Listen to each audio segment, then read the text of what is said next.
Ladies and gentlemen, the 2020 Virtual Offshore Achievement Awards is about to commence.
Welcome to the 2020 Virtual Offshore Achievement Awards.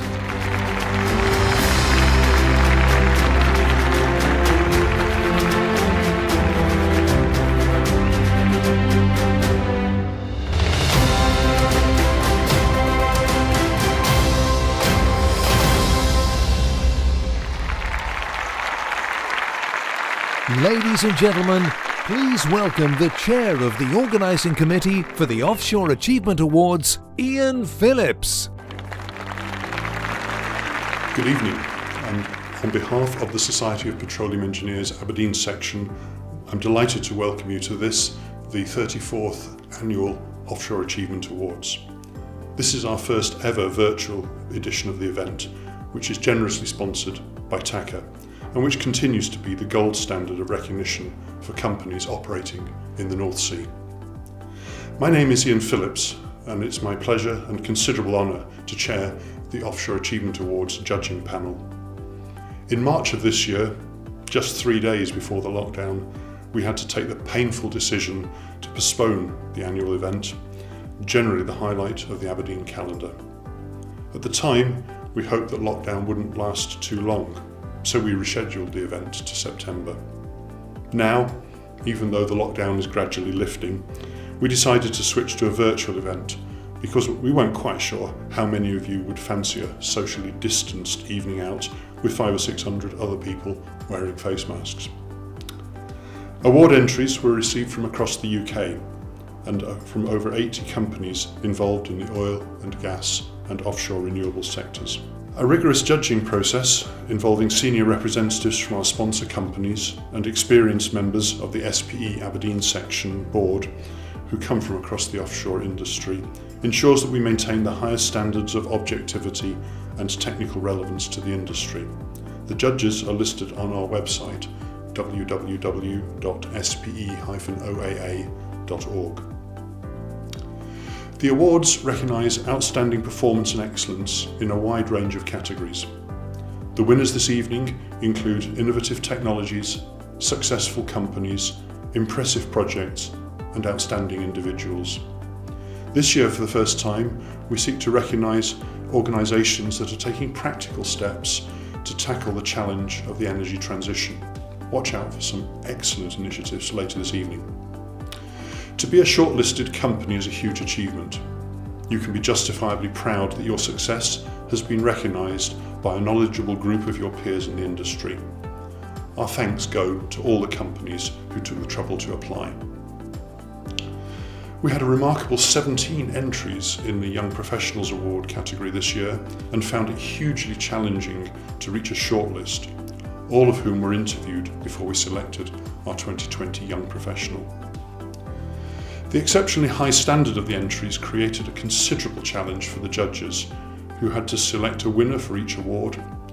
I'd like to express my personal thanks to the judges who gave up a significant amount of their time over Christmas and in early January of this year to review and score all of the entries. The SPE is a volunteer organisation, so we get some help organising this event, and I'd like to thank the team at Mearns & Gill for all their efforts behind the scenes to make this event such a success. SPE is also a not-for-profit organisation, so I'd like to thank our principal sponsor TACA, as well as our individual award sponsors and associate sponsors listed on the screen, for sticking with us through this difficult year and helping to make the whole event possible. I'd also like to thank you, whether you're an award nominee with a sponsoring company or at home celebrating with us. The SPE appreciates your support and enthusiasm for this event. As a charity, any surplus income received from this evening from sponsorships, and if we were here in reality from table bookings, will continue to be used by the SPE to fund a wide range of initiatives. By inspiring the next generation and energising the engineers of the future, we seek to spark young people's interest in science, technology, engineering and maths, subjects that the entire energy industry needs. We have programmes such as Energy for Me and our NASA in Aberdeen initiative, and we provide financial and practical support to things like TechFest and Maths in the Pipeline. I'd now like to introduce Donald Taylor, Managing Director of our principal sponsor TACA, to say a few words. Good evening, I'm Donald Taylor, Managing Director of TACA's Europe operation, and welcome to the 2020 SPE Offshore Achievement Awards. As many of you will know, TACA is a long-term supporter of this event, and we're delighted to once again be part of this great celebration, albeit slightly differently this year. During the past few extraordinary months, we've all adapted new ways of working and living in response to the COVID-19 pandemic. This was a completely unforeseen challenge. The industry has risen to it, and we can be proud of the commitment and resilience that we have shown. Unfortunately, as a result of ongoing restrictions, we can't all be together, physically that is, to celebrate the achievements tonight. But the team has done a tremendous job to create a fantastic virtual celebration, which I'm sure you will all enjoy, and I'm so pleased that all the hard work of the entrants, judges and organising team has come to fruition. At a time like this, it becomes even more important to showcase and to recognise the ingenuity, the dedication of the companies and individuals in the offshore renewables, oil and gas industries, as we continue to face up to challenges and make the most of opportunities that come our way. Some of you may have noticed in the material for tonight that the TACA branding is slightly different, or indeed very different. On the 1st of July, TACA completed a landmark transaction with Abu Dhabi Power Company, or ADPower, which means we are now part of a globally leading, fully integrated utilities company. As a result, the branding has been updated to reflect the mission and vision of the new organisation. This is an exciting time in TACA's journey as we become part of a stronger and more resilient organisation. Finally, I wanted to mention the charity that we are supporting tonight. Hamish Dear Warm Hugs is a small local charity that supports children going through cancer treatment at Aberdeen, Edinburgh and Glasgow Children's Hospitals. The staff at TACA have been raising funds for the charity for a year now. This has continued with virtual events during lockdown, and we're immensely proud to have raised £38,000 so far. And if you can, put a donation forward to help support this amazing charity tonight will be much appreciated. Thank you all again for joining us, and best of luck to all the finalists tonight. I would now like to welcome our entertainment sponsor, Clara Altabell from Serica, to say a few words. Thank you, Donald. We're really pleased that this event has gone ahead in spite of all the setbacks. Now more than ever, it's important to recognise the role the offshore workforce has played in providing energy during this pandemic. Whilst we were urged to stay at home and stay safe, they left their families, travelled long distances and went to work in isolated locations. It just demonstrates the reliance we have on the bravery and commitment of our offshore workers. But there are advantages to having this event virtual. Serica has sponsored the entertainment. We've also provided dinner to all our staff that are watching. How have we managed this? Well, it's all done in return for the savings we've made from our CEO's bar bill. Seriously, we're delighted to introduce Rachel Riley. She's a strong advocate of STEM subjects, which is very close to my heart. And in her own words, she's a proud maths geek from off the telly. Welcome, Rachel.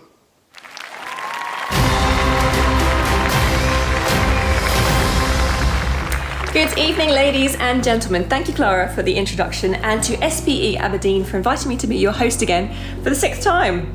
It's once again an honour to be part of the Offshore Achievement Awards. It's definitely a different look awards this year, but the standard of entries and the need to celebrate and champion science, technology, engineering and maths is as high as ever. We've seen the need to adapt and innovate with no time to waste as scientists have scrambled to create vaccines, engineers have adapted existing technology into ventilators, gin companies have switched making booze to making hand sanitizer, and experts have been analysing data to keep us as safe as possible in an incredibly complex, fast-moving system. In short, we owe a huge debt to those working in the STEM sector, and through adversity, the need and importance for encouraging the next generation of STEM graduates has been showcased front and centre. And whereas I'd usually be looking out onto a sea of kilts and not knowing which of you are dressed traditionally underneath, this year we'll never know what percentage of you are even wearing bottom halves, and who's taken full advantage of the limited views on video calls. And that's just one technology we've learned to embrace during all of this to keep relationships and businesses running during separation. Each week we've clapped key workers, but most of us probably haven't given much thought to the energy sector and all the extra work and challenges you've had to meet and satisfy an entirely different pattern of energy consumption, with suddenly a whole nation and indeed large swathes of the world suddenly at home all day, every day, with schools and businesses dormant and the global supply chain turned on its head overnight. We've learnt how hard it is to be separated from loved ones and to have nowhere fun to go, something oil rig workers have been quietly dealing with for a very long time. So today we're here to pay homage to the innovators, champion the tech and say thanks once again for all your hard work and your efforts to keep our lights on. As such, we have some special treats in store for you this evening, and although we can't be here in person together, we can still celebrate and be proud of the tremendous achievements tonight. I'm looking forward to speaking to some of our winners later on our Lives interactive session. You can pre-submit any questions for them via the OOA's social media channels, or you can send them in via the question panel if you're tuning in on Zoom. I'm particularly excited about the Best Dress competition. You may need pants after all. And we will announce the winner at the end of the live interactive session. So send in your photo offerings to the OAA social media channels using the hashtag OAABestDressed. We are of course delighted that TACA are once again our principal sponsor, and we're proud to support TACA's nominated Charity of the Year, Hamish Deer's Warm Hugs. The charity was launched in 2016 to keep children smiling through their toughest battles. If you'd like to make a donation to the charity, you can go to their Just Giving page, and we warmly encourage you to do so. Details are on your screen now and also available throughout the night on the OAA social media channels. So hopefully your glasses are full as we're now able to begin the Offshore Achievement Award ceremony, sponsored by TACA. Our first round of awards will be presented for Emerging Technology, Innovator and HSE Innovation. I'd like to take this opportunity to thank our judging panel, which consisted of a group of senior professionals from across the industry and representatives of the award sponsors, Please all use the hashtag OAA2020 over the course of the evening to show your support for the finalists here tonight.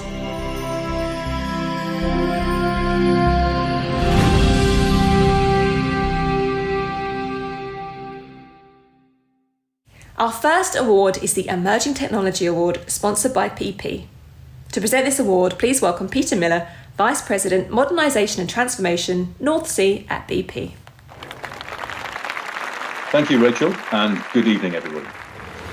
The Emerging Technology Award aims to identify and recognise new technology ideas created in the UK for the offshore energy sector. Now, due to scores being incredibly close in this category, the judges have decided to shortlist 5 nominees. And the finalists are BSc Separation Technology, Deep Casing Tools, Oxford Flow, Safe Influx Limited, and lastly, Tendecker.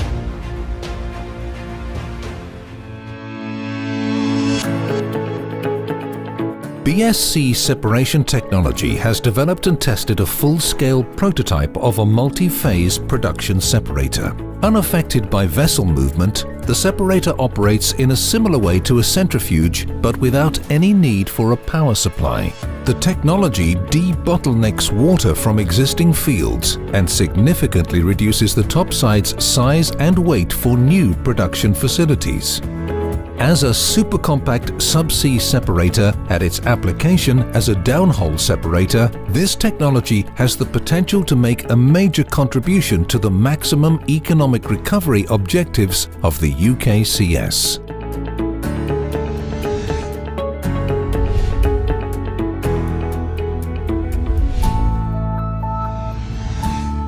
Deep Casing Tools Casing Cement Breaker is currently being developed to transform the way well abandonment and slot recovery operations are carried out. The hydromechanical tool uses pressure and rotation to manipulate the existing casing in the well, breaking down the bond between cement and casing as well as the structure of the cement behind the casing. This industry first is a complementary device, with early results showing that up to 50% less force is required to pull a casing following a run with the CCB tool.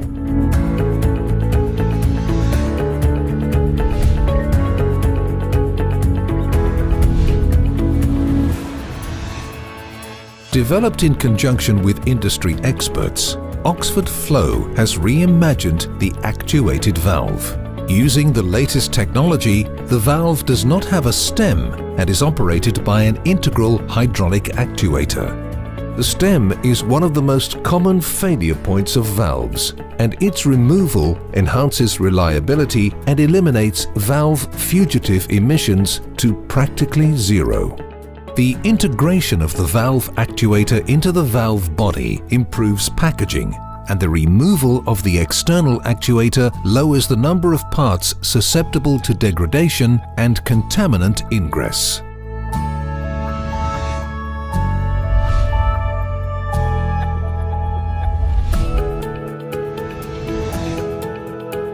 Safe Influx Automated Well Control uses automation to take the human factor element away from well control. Enabling continuous monitoring of the well, the technology detects an influx into the well and takes immediate action to reduce the influx size. Was proven in a real rig, and Safe Influx is currently working on the development of over 40 additional modules to cover every aspect of well construction.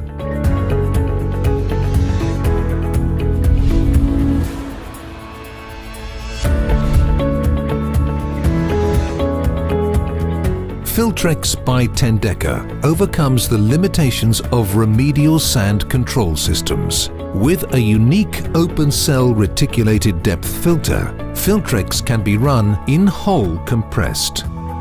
Filtrex fills the annular gap to prevent the well bore from filling with completion solids. The high compressibility of the filter means that it can pass through tubing restrictions and expand into the larger liner or completion below. The screen is packaged into a live well deployment system that enables sand cleanout and chemical treatments to be performed in a single trip.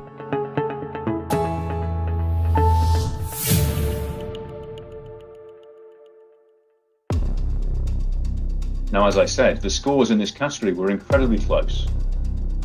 So with that in mind, the judges have decided to award a highly commended certificate to both BSc Separation Technology and Oxford Flow.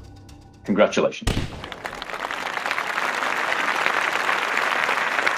And again, with the scores being so close, it's also led to the judging committee choosing 2 winners for the Emerging Technology Award. And so, the winners are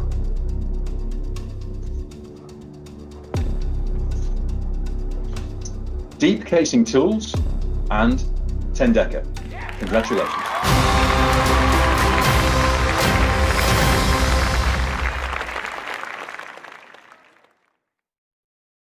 Good evening everyone, my name's Alan Glenn. I am the Product Line Manager for Casing Recovery Systems here at Deep Casing Tools in Aberdeen. It's an honour to receive this award for emerging technologies, and it's fantastic that a company of our size has been recognised in this way. We would like to thank the OGTC and Total, who saw enormous potential in the tool and agreed to fund and continue to support us through this project. I would also like to thank Equinor in Norway, who agreed to run the prototype tool last year, and our service partners in Norway, Archer, for their continued support. Being a small company, especially in these difficult times, having this type of support has been truly amazing, and we look forward to bringing the tool to market soon. So from everyone at Deep Casing Tools, thank you again, stay safe and enjoy your evening. Good evening. It is a real honour for Filtrex to win this award, albeit in some very strange circumstances, but we are extremely delighted to be winning this prestigious category for the second time. Filtrex has been a great example of teamwork within Tendeka, and to win tonight is such a reward for everyone that's been involved. The initial concept for Filtrex started off as a filter media for a conventional screen, but when brought to the table with our very talented engineers and technical team, the concept grew arms and legs into the game-changing tool we see here today. Tendeka prides itself on being an innovative company, and Filtrex is testament to this. From initial concept to taking it to the market took less than 2 years and was built on the knowledge and experience of our teams.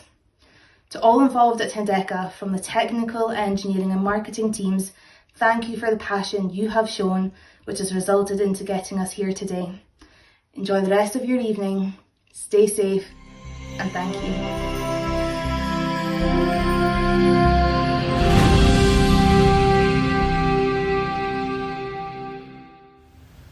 The next award is the Innovator Award, sponsored by Petrofac. To present this award, please welcome Nick Shorten, Managing Director, Western Hemisphere, and Head of Business Development from Petrofac. Thank you, Rachel, and good evening. For this award, the judges look for evidence of how technology solutions were innovative, and in particular, how they would contribute to the overall objective of maximising recovery of hydrocarbon reserves or the capture of renewable energy. The finalists are Modus, NOV Seabox, Relotech Systems, and Exocean. Modus has brought to market the world's first commercially available hybrid autonomous underwater vehicle. This vehicle represents the very latest in merged AUV and ROV capability, operating as both a survey and inspection platform with 6 degrees of freedom. Over the last 6 years, Modus has developed and demonstrated the ability to operate HAUV as a subsea resident vehicle, and is now working with Durham University on integrating AI machine learning and auto feature recognition.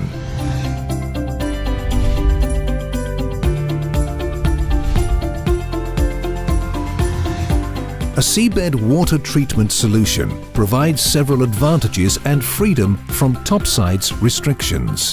The Seabox from NOV makes it possible to treat seawater at the seabed, thus effectively providing high-quality water for reservoir pressure support.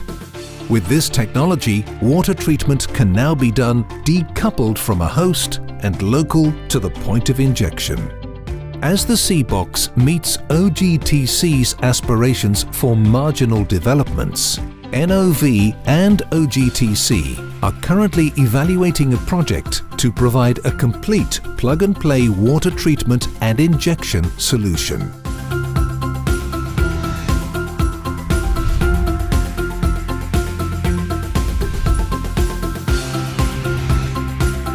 Velo Tech Systems aims to reduce the cost of temporary suspended works platforms offshore by at least 50%. The VDEC has delivered up to 80% time savings, with knock-on indirect cost savings such as personnel on board and safety boats. Fully scaffolding compatible, 160 square meters of VDEC can be installed by a 4-person team in one shift. By reducing installation time, VDEC reduces exposure to working at height, driving huge safety benefits.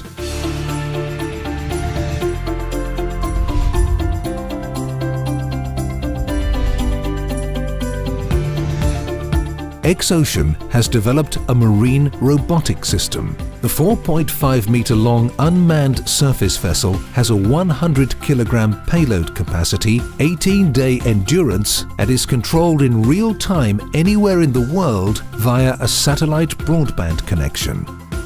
Providing a stable survey platform, the vessel has the power and onboard computing capability available to operate industry-leading equipment. Operators can remain onshore, 24/7 operations are more efficient, and the vessel produces 1/1000th of the emissions of a conventional survey ship.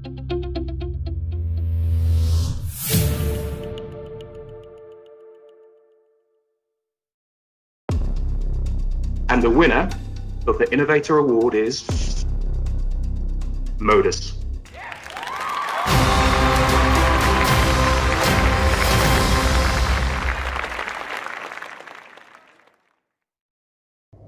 Good evening.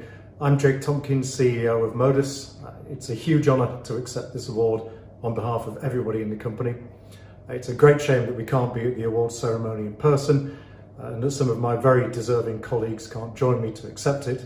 However, I'm still delighted for everyone involved to pick up the Innovator Award.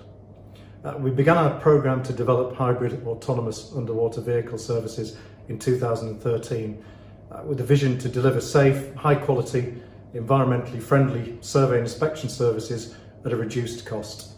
This award is an important endorsement of our achievements in bringing the first open market commercial hybrid AUV services to the industry. We pride ourselves on being a forward-thinking, innovative company, so it's especially rewarding to win in this category. This month we've also passed an important safety milestone of 2 million man-hours without lost time incident. So I'd like to take the opportunity to thank all of the team at Modus for their hard work and contribution to both safety and innovation. Finally, thanks to this evening's hosts and to our sponsors and to the organisers for making the awards happen against all the odds. And I'd like to send my best wishes to everyone in the industry during these challenging times. Thanks again and enjoy the evening.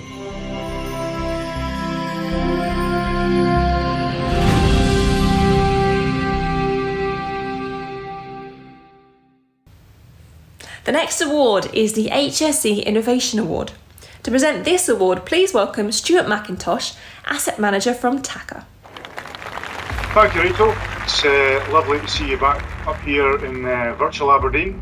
Good evening, everyone.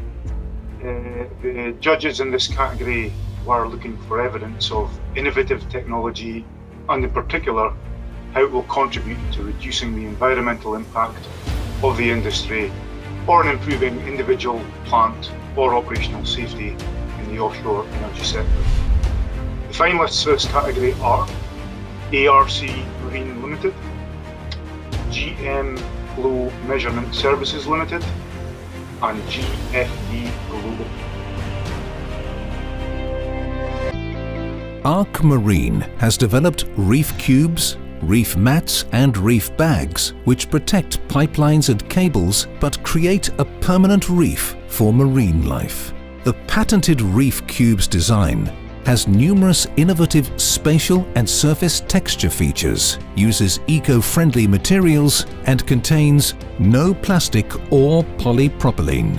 Once agreement is reached that these benign, eco-friendly structures deliberately deployed do not constitute marine litter under OSPAR regulations, they will never have to be removed, and the significant costs, environmental impact, and HSE risks of recovery can be avoided.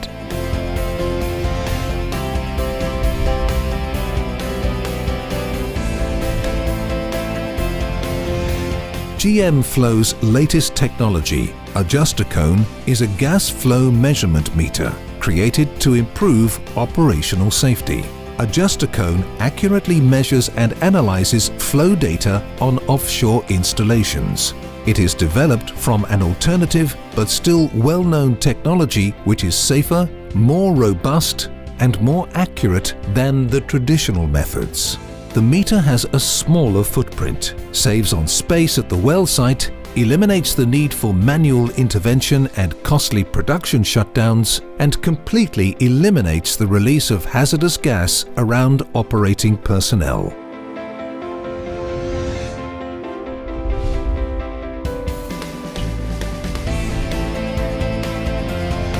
The compact bailout rebreathing apparatus, or COBRA, developed by JFD Global, allows saturation divers to receive emergency breathing gas for an extended duration. This provides a prolonged period of time for the diver to return to the safety of the diving bell. The COBRA system has undergone an extensive period of rigorous testing and trials to achieve the best possible standards in safety and quality. COBRA is the only commercial emergency rebreather system to have been granted CE marking status to NORSOC U101 and EN 14143.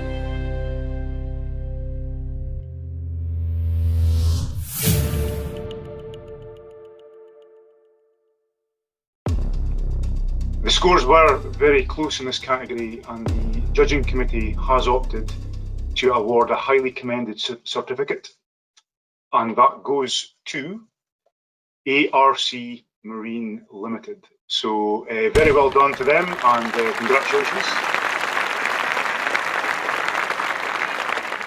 So I have in front of me a golden envelope, and it's my great pleasure to announce that the winner of the HSE Innovation Award is, and it is GFD Global.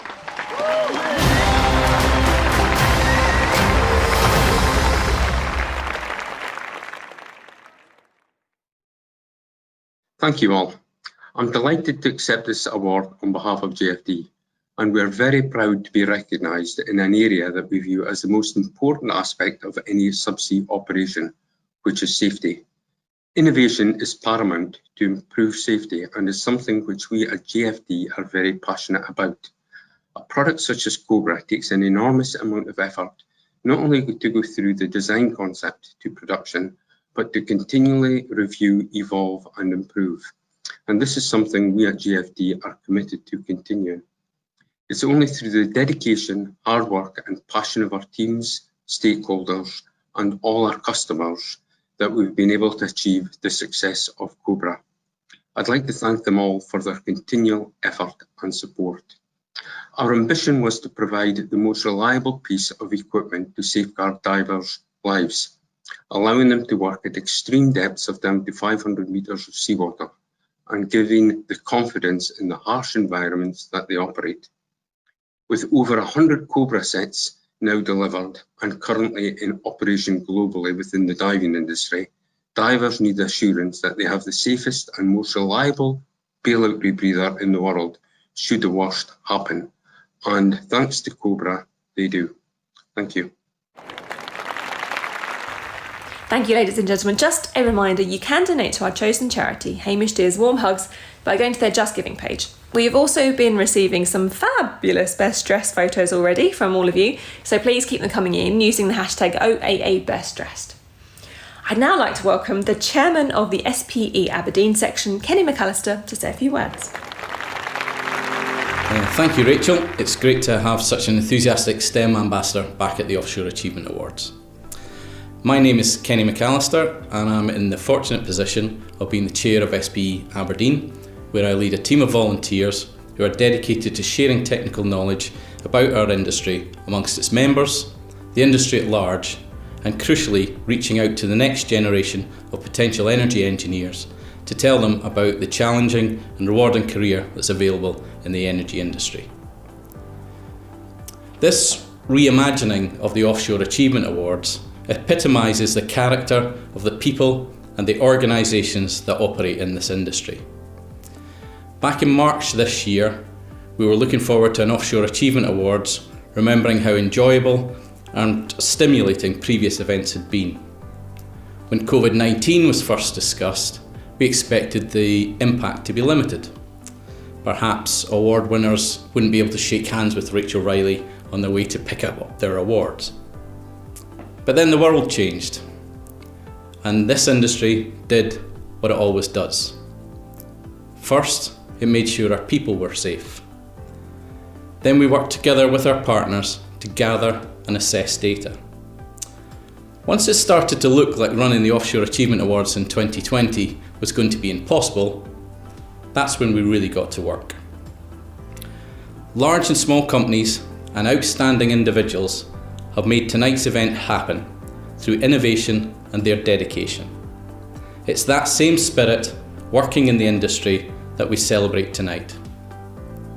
I'd particularly like to highlight the impact of our principal sponsor, TACA, our supporting sponsors, and the individual award sponsors. The work of our events partners, Mearns & Gill, and the team at P&J Live for their flexibility, not just for this event, but for all of our technical programme. SPE Aberdeen relies on sponsors, exhibitors and attendees at this and at our technical events to deliver our core purpose of technical exchange. That's not all that your support for SPE Aberdeen allows us to do. Any financial surplus that is made on our activities goes back into the industry, every penny. Our outreach work is targeted on the next generation. Last year, SPE Aberdeen sponsored student bursaries in energy-related courses all over Scotland to the extent of £30,000. We asked previous winners how they'd used their bursary monies and heard about the funding of summer schools, the purchase of data analysis software, and the replacement of laptops that had seen students through from their National 5s to their first degrees but weren't going to make it all the way through their PhDs. You made that happen. Our school and career guidance team delivered support and guidance to thousands of school-aged students to encourage them to continue to choose STEM subjects and consider an energy career. They work with partners to bring NASA astronauts and NASA scientists to the northeast of Scotland to interact with thousands of students every year. You made that happen. While our principal purpose tonight is to recognise outstanding achievers in our industry, I want you to take a beat to congratulate yourself for your own contribution. Whether you've bought a ticket to one of our conferences, sponsored an event, or given your time as an SPE volunteer, you've contributed to moving the technical needle and to inspiring the next generation. Thank you. Talking of the next generation, before we announce our next set of awards, I'd like to introduce the Bon Accord Band, who are made up of youngsters from the oil and gas industry, including Richard Kidd from our principal sponsor, TACA. Enjoy your evening and keep doing the impossible.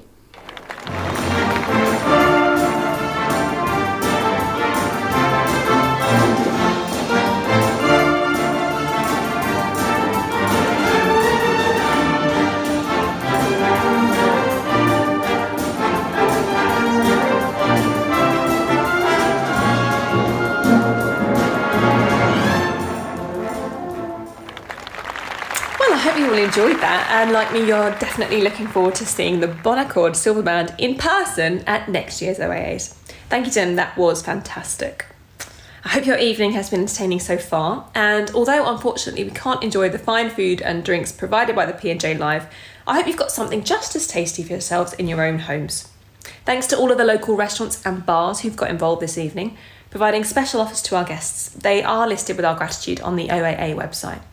I'd also like to remind you that if you have any questions for our winners this evening, please do submit them now via the OAA social media channels or via the question panel on Zoom. Ladies and gentlemen, it's time for your glasses to be topped up once more as we come to our next set of awards. These will be presented for Internationalization, our new category Energy Transition for Future Generations, and Outstanding Skills Development.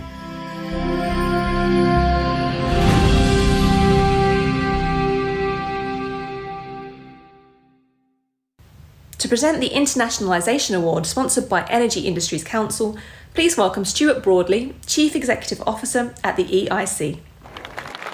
Thank you, Rachel. Well, good evening, and we as the EIC are delighted to once again be sponsoring the Internationalisation Award, which recognises some of the amazing export success stories in our industry. Before I get to the finalists, I just want to remind everybody of the great success of the Energy Exports Conference last year, which was the inaugural event. We had 1,000 delegates, 350 British supply chain companies attend, 100 speakers, and 9 inward delegations, including Aramco, ADNOC, BP, Shell, and many others, including Petronas. And I'm delighted to now confirm that we will go ahead again with the Energy Exports Conference this year. It will be virtual, running from September the 28th until October the 1st. It is a free to attend event, given the exceptional circumstances of our industry. So no excuses, please, I hope everybody can attend. And this time we expect 20 inward delegations and $500 billion worth of project opportunities to be brought to the UK. Okay, so let's now get to tonight's finalists. They are Aberdeen, NC, and Stats Group.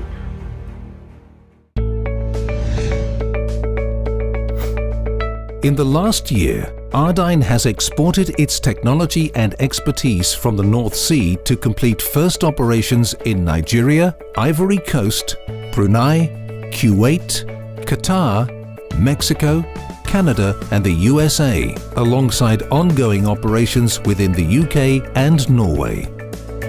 All these jobs have been completed in conjunction with local service providers, providing them with access to new technology and giving Aberdeen valuable exposure to new regions. 2019 has also seen Aberdeen's first sale of new technology, with casing recovery systems sold to a service provider in Mexico.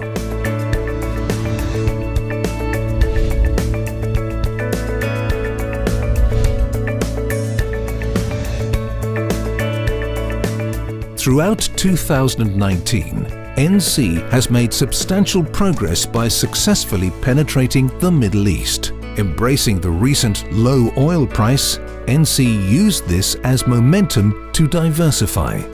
The company successfully completed a multi-million-dollar pipeline repair and pigging campaign in the UAE and will undertake a large civil engineering project for a national operator in Sharjah. Internationalization has been a fundamental aspect of NC's success in the last 12 months, with contracts exceeding $15 million. This subsequently resulted in a significant increase in its Dubai personnel.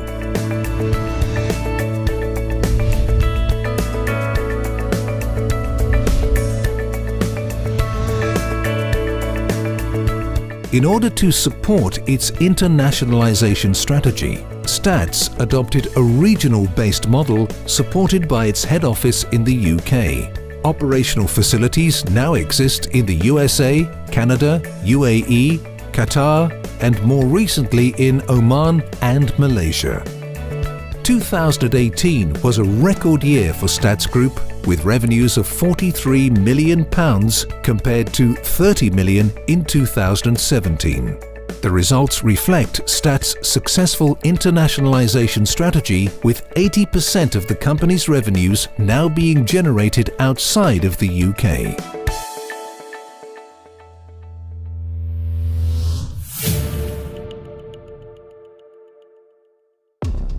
Okay, and let's find out who the winner is of the Internationalization Awards.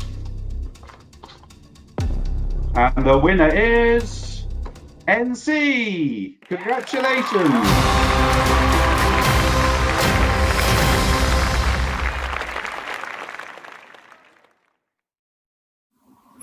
It gives me great pleasure to accept this award for internationalisation on behalf of NC.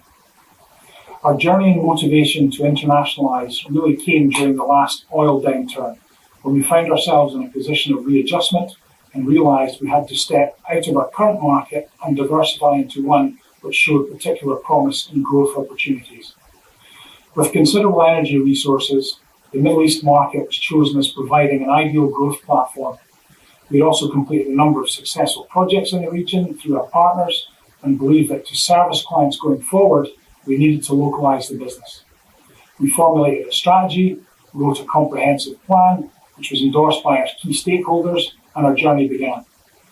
Today, we're a fully functioning local entity, employing local staff in 2 locations, and we service a number of countries in the region, not only in the oil and gas market, but also utilities and renewables. There are numerous stakeholders in our business that I would like to thank for making this journey happen. Firstly, our investors, for showing the belief in our vision and also providing the patience and monetary backing required to make it possible. There are our clients who allowed us our first opportunities to show what we can do and who continue to support us in our current climate. And then there are our amazing staff for sticking with our vision and adding the detail to bring this all together and make the company that it is today. Lastly, but certainly not least, I would also like to thank SPE for continuing to support events and awards like these, which showcase what companies can do, especially in these trying times. Cheers.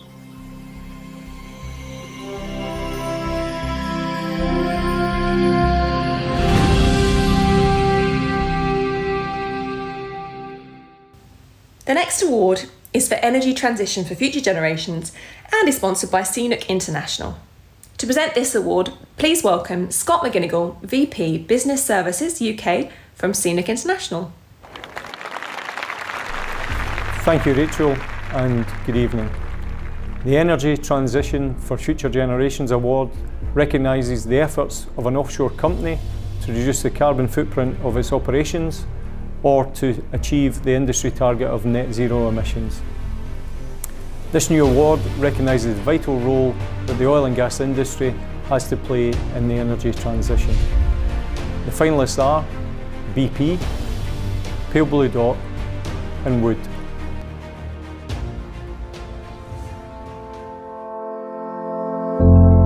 BP North Sea aims to deliver 350,000 tonnes of sustainable greenhouse gas emission reductions over the next 5 years and limit methane intensity to 0.1%. It has converted ETAP's gas turbines to 100% fuel gas, decommissioned ETAP's seawater injection pump and started up Clare Ridge's vapour recovery unit. 177,000 tonnes of CO2 equivalent have been saved in BP's North Sea operations since the start of 2016. A further 25,000 tonnes have been removed in the first half of 2019.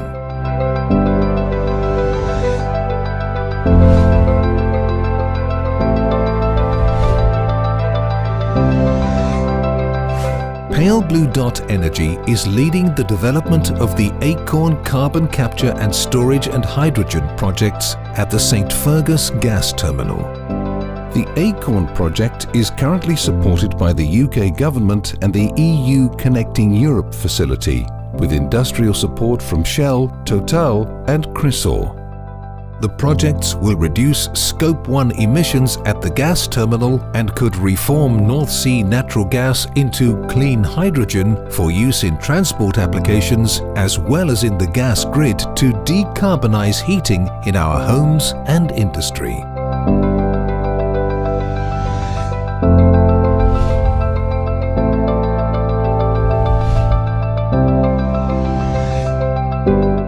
Wood has undertaken a robust scenario planning exercise looking 15 years into the future of the energy industry, seeking to understand its role as a service provider and global company. Through these scenarios, they see a key role for the service industry in enabling a managed transition. Repositioning the company using a fourfold strategy, Wood looks to stimulate wise investment, maximize infrastructure, source innovative technical solutions, and secure integrated energy matching supply and demand so that everyone has access to secure, affordable electricity.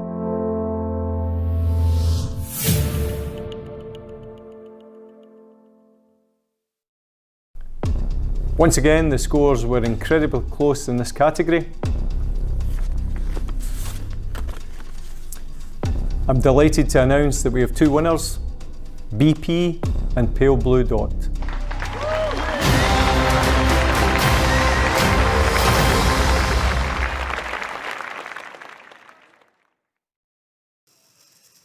On behalf of BP, I am delighted to accept the Energy Transition for Future Generations Award. We've been working really hard on this topic for the last few years. We've been reducing our emissions, pushing the boundaries of new technology, using, for example, drones and analytics to quantify methane, and engaging everyone that works at BP on this very important topic. And this has paid dividends, literally hundreds of ideas which we've been able to follow up on to help us on this journey. All of this is in service of our ambition to be a net zero company by 2050 or sooner. And I'm pleased to say that BP North Sea is on track to deliver its share of these global targets. I'd like to thank everyone at BP for supporting us on this journey. I'd like to thank the judges, CNOOC for sponsoring the award, our fellow nominees, and of course, the organisers for creating this fabulous virtual event. Thank you. Pale Blue Dot Energy was founded in 2013 with a small multi-generational team driven to do something about climate change. Now, in 2020, we are a bigger team and we are leading the development of the UK's most advanced CO2 transport and storage project. As a young professional, I know that me and my peers are the first generation to have grown up knowing about climate change, and we're possibly the last generation that can make a real difference in reducing its impact on life as we know it forever. But this is not only a job for future generations, which is why being part of a passionate multi-generational team is so important. Our team couples decades of industry experience with fresh enthusiasm, capability, and understanding of the climate challenge to deliver projects that will enable our transition to net zero. This is a critically important space to be working in, especially now, and we are delighted to accept this award and be recognised for our achievements. Thank you. How fantastic is it to recognise two winners in this category, BP and Pale Blue Dot. Congratulations to both of you.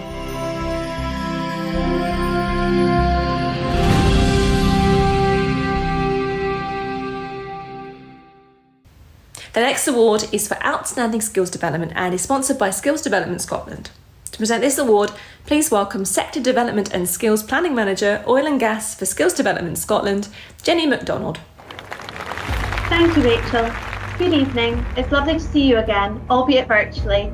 The Outstanding Skills Development Award recognises innovation and excellence from companies in their efforts to bring new talent into the offshore oil and gas and renewables industries, or to develop existing talent within these industries.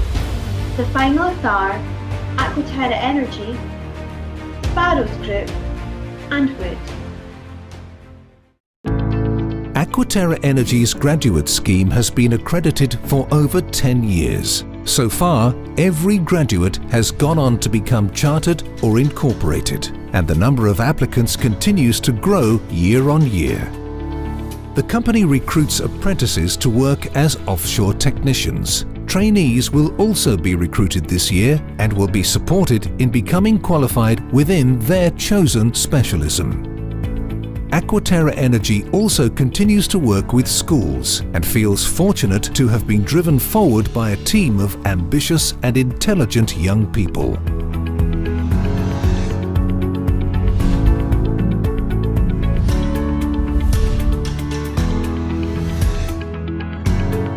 Sparrows invests heavily in the development of its people, offering a range of apprenticeship schemes and engineering scholarships, as well as running successful development programs for engineering graduates and managers alike. The Sparrows upskilling program promotes dual skills within the offshore workforce, and the engineering education scheme continues to contribute to the company's engagement with schools. With this range of development programs, employees can thrive in their roles as well as progress their careers within the company, an approach that has led to high staff retention rates.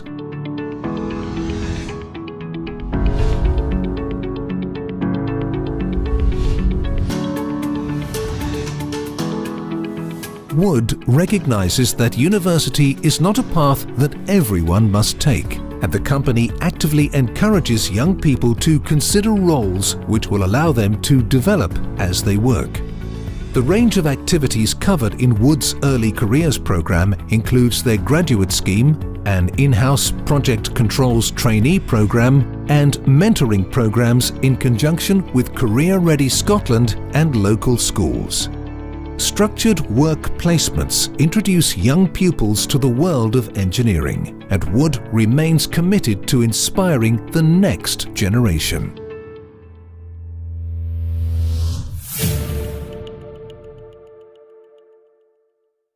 Congratulations to all the finalists, and the winner of the Outstanding Skills Development Award is Sparrows Group.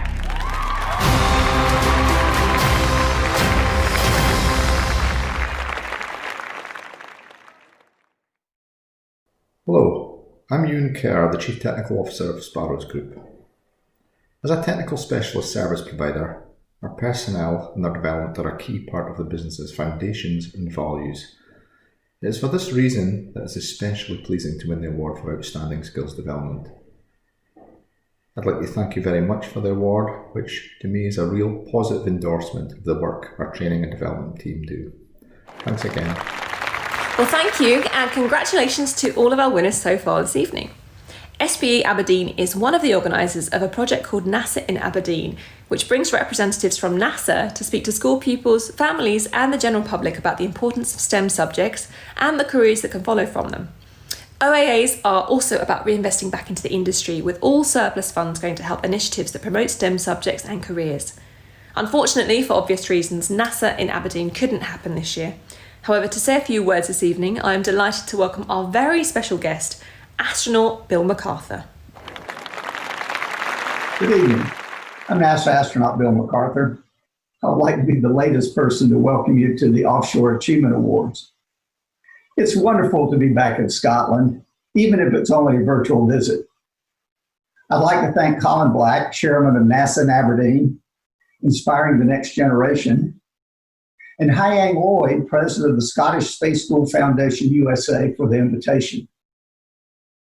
A wise gentleman told me once that in an event like this, you should open with a witty remark, you should close with a good joke, and the two should be as close together as possible. I'll try to remember. My granddaughter asked what I was doing tonight, and I told her I would be speaking to you. She seemed a little worried. She said, "Grandpa, are you going to be giving people advice?"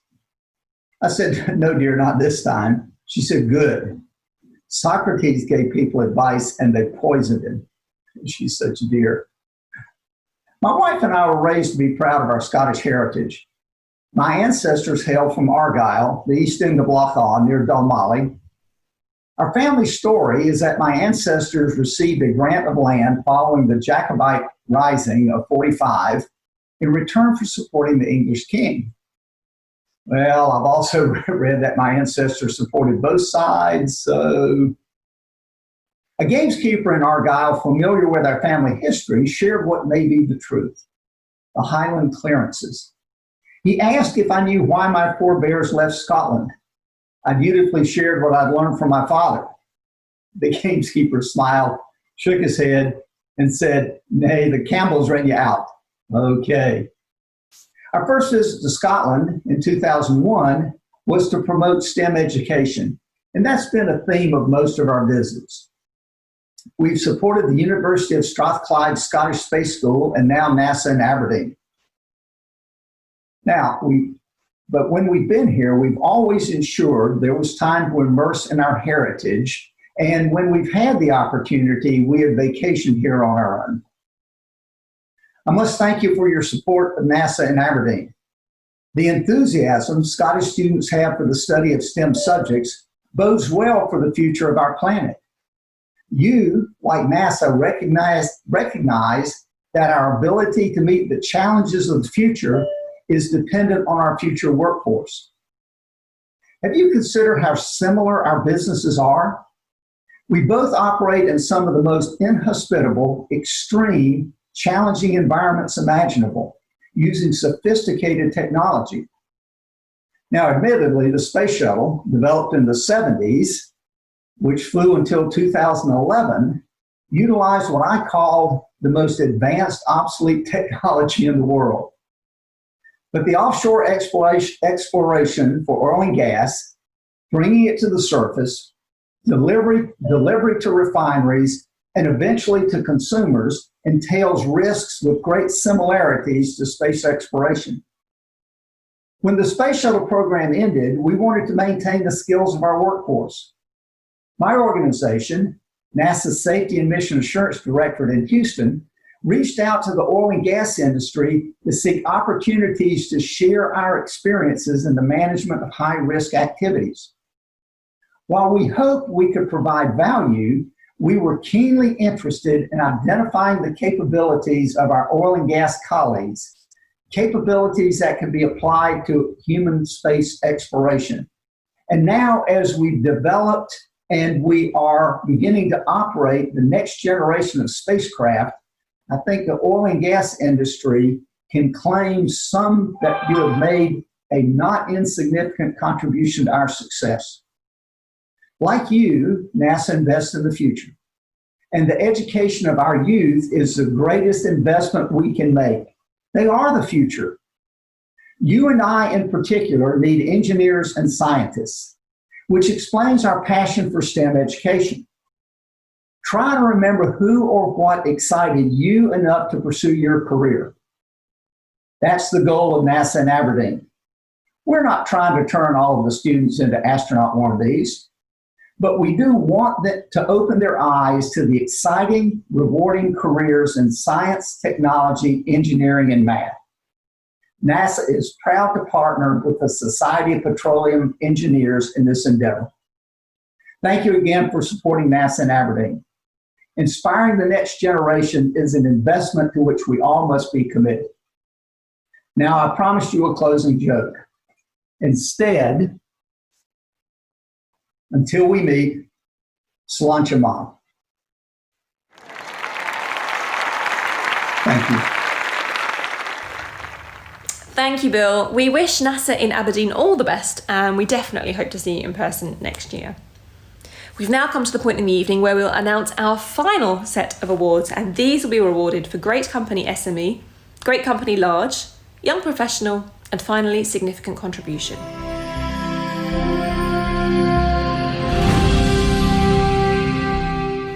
Our first award is presented for Great Company SME and is sponsored by Offshore Europe.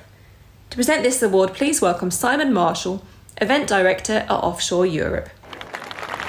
Thank you, Rachel, and good evening. This award will recognise excellence in the SME company performance category for the offshore energy sector. The judges sought evidence of the company's developments to date, including successful creation and growth of the company, clear strategic direction, and strong product or service differentiation. Pleased to announce the finalists are ITC Hydraulics, OPEX Group, and Viewport 3.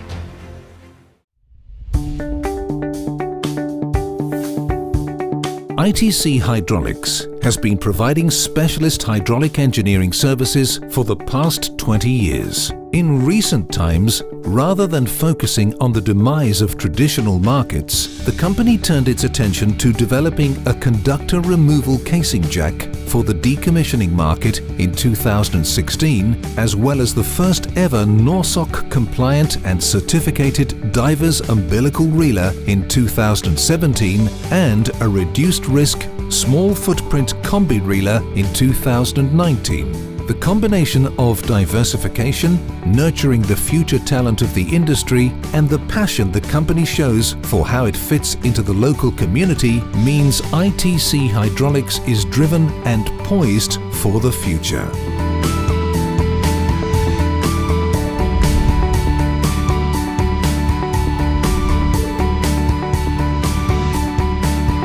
OPEX Group provides data science and predictive analysis services. OPEX data scientists dare to innovate and do things differently. Combine this with engineers who understand complex operating environments and you get the key to the company's success. OPEX Group pioneered the first predictive analysis service for the oil and gas industry in 2015 and now works with a third of the operators in the UKCS. Earlier this year, the company was awarded a multi-million-pound digital services contract with CNOC, the first of its kind in the basin. OPEX has also created a digital collaboration centre which contains some of the most advanced technologies in Scotland.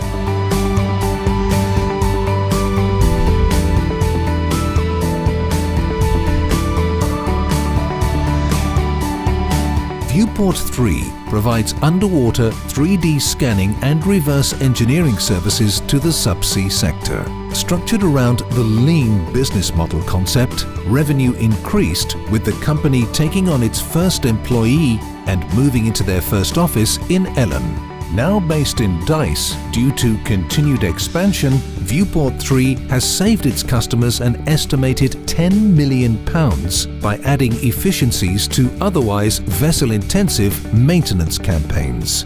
The company has worked in every one of the world's oceans, gaining a customer list that stretches from the US to Indonesia. Viewport 3 is quickly becoming the company of choice for high-end 3D scanning projects for customers across the globe.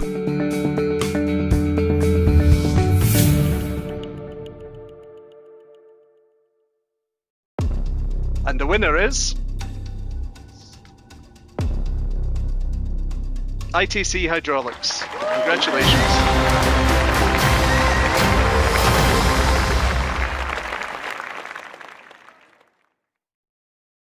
Myself and the team at ITC are absolutely delighted to have won the Great Small Company Award. I'd like to take this opportunity to thank all of the judges and the sponsors for this event. Unfortunately, I'm unable to be with you tonight, but nor is anyone else.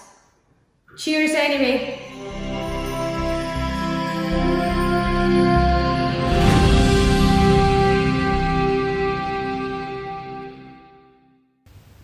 The next award is the Great Company Large Award. To present this, please welcome Vice Chair of the SPE Aberdeen section, Graham Dallas.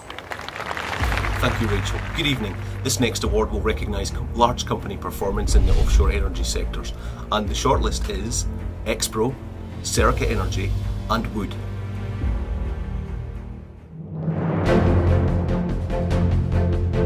This year, Expro drove its commitment to innovation by acquiring Norwegian-based Quality Intervention. It also increased its investment in research and development by 50%, focusing on production-enhancing solutions and digitalization. Health and safety is a priority at Expro, and this year, the company launched a campaign specifically on hand safety. Expro received such positive feedback that they shared the campaign externally, and hand injuries have since dropped 6%. Globally, Expro participated in a variety of CSR activities. From volunteering at food banks to hiking 10,000 feet, the employees are passionate about CSR and continue to contribute to the communities in which they operate.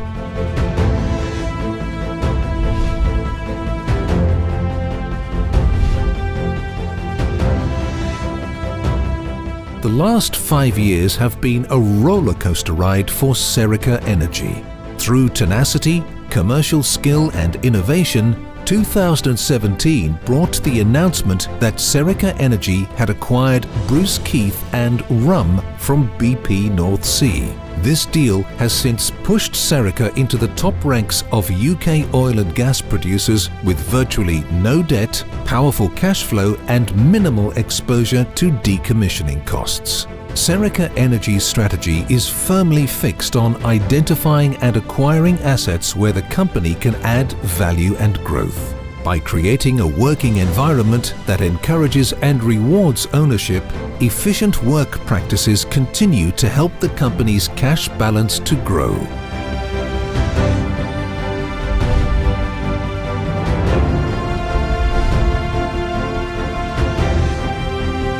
Following the buyout of AMEC Foster Wheeler in October 2017, Wood harnessed the strengths of Wood Group, AMEC and Foster Wheeler to create a new company of significant global scale and enhanced capability. Overnight, the company doubled in size and realized the first steps of its diversification strategy. This involved entering new markets ranging from environmental remediation to enabling new hydrogen-powered ferries. Wood also created its technical consulting solutions business in November, drawing together all high-end engineering and specialist consultancy capability in one network to offer a world-class multi-sector advisory that immediately became a leader in the technical consulting space.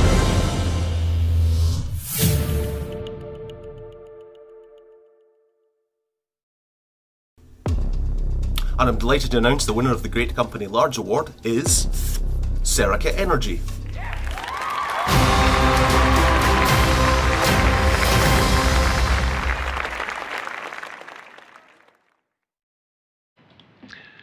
All of us here at Serica were absolutely delighted to be named as a finalist in the Great Company Large Award category. As a company that only had 5 employees 3 years ago, this would have been unimaginable at that time. I have huge respect for the other finalists, Expro and Wood, and it's an honour just to have been considered alongside those companies.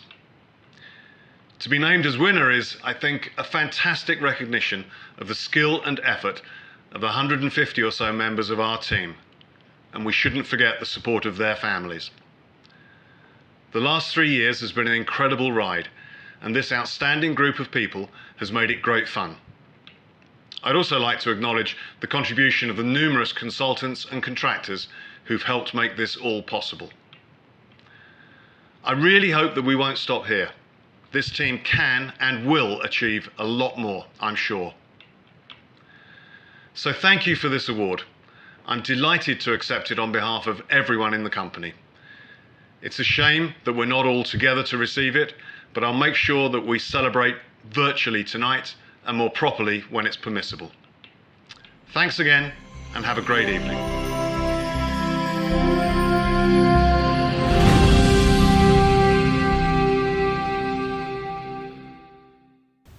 The next award is the Young Professional Award and is sponsored by Chrysler. To present this award, please welcome Emma Spence, Excellence and Communications Director at Chrysler. Thank you, Rachel, and good evening. The Young Professional Award recognises the professional capability and the wider contribution made to the offshore industry by persons under 35. The finalists are Erin Ingram of TACA, Pippa Jones of CNOC International, Gavin Morris of Bilfinger Salamis, Matej Svoboda of OPEX Group, and Peter Tippler of Exodus.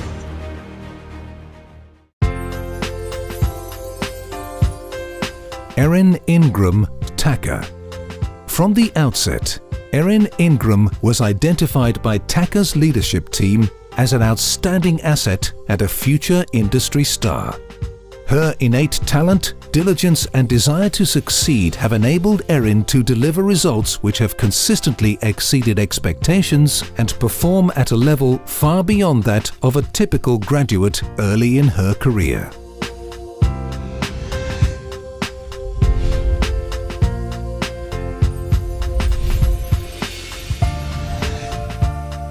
Gavin Morris, Bilfinger Salamis. As a driven project manager, Gavin Morris promptly embraced the opportunity to lead a workforce of over 150 Bilfinger Salamis UK personnel during the Culzean hookup. Planning and managing 39 disciplines, Gavin was successful in delivering Bilfinger services safely and on schedule from the construction yard in Singapore through to first gas in the North Sea.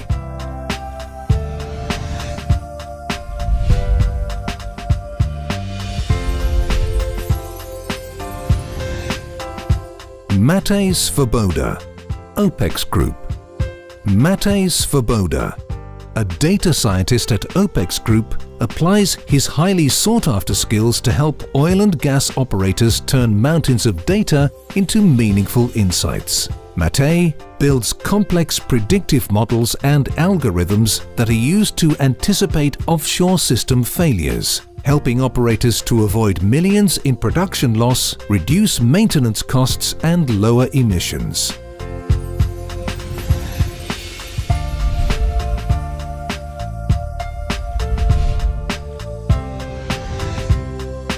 Peter Tippler, Exodus. Peter Tippler has been championing the UK offshore energy industry for a decade. In that time, he has developed from a graduate consultant at energy consultancy Exodus Group to the leadership position of Renewables Director. He manages a growing team supporting a global client base with diverse renewables and energy transition projects.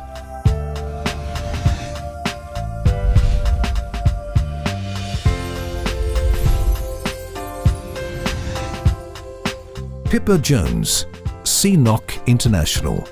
Joining CNOC International in 2012, Pippa Jones quickly established herself as a high-performing future industry leader. In her first year, Pippa led a successful license bid application, provided critical geophysics expertise support to exploration drilling operations, and played a key role in financial investment decisions for projects relating to Buzzard, the UK's highest producing field.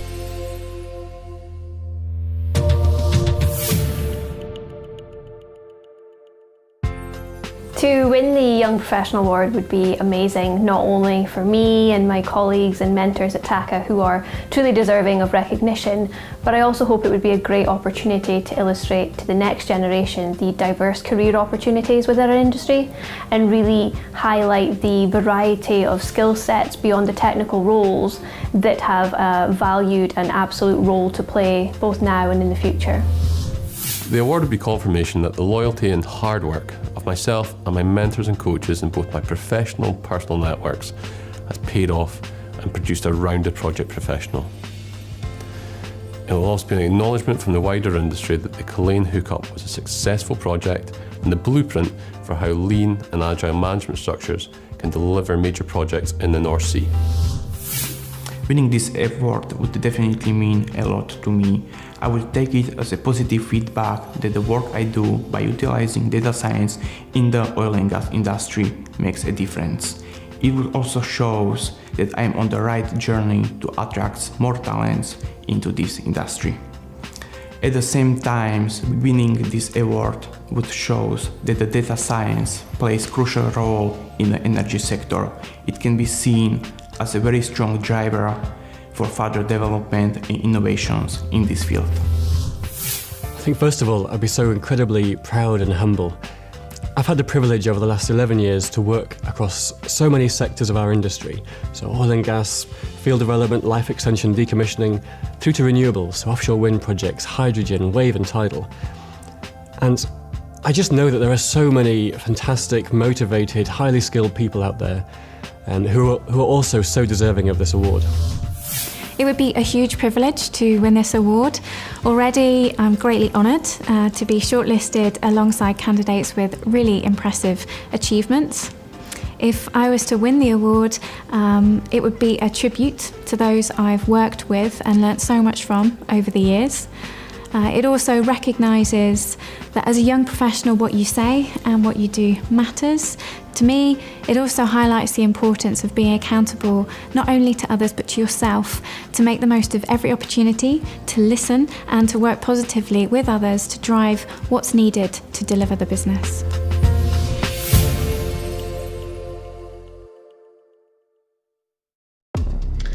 The scores were incredibly close in this category and a true testament to the talent up and coming within our industry. Because of this, the judges have decided to award a highly commended to Pippa Jones of CNOC International. Congratulations, Pippa.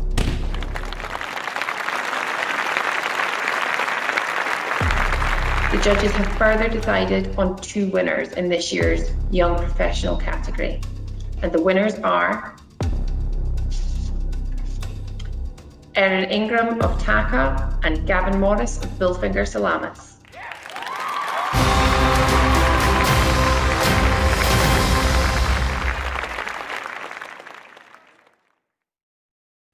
Firstly, I'd like to say thank you to SPE for the incredible award and for organising the virtual ceremony tonight, which I'm sure we can all agree will be a different but fantastic evening for us all. Of course, thank you to TACA and my colleagues for the support, opportunities and level of responsibility entrusted in me from the very beginning of my career. My achievements today really would not be possible without the culture of empowerment within our organisation and for the quality of mentoring that I've been lucky enough to receive. So thank you. And finally, as a young professional, I think it's important to recognise the other finalists, as well as all of our industry's young professionals for their contribution they make to our industry.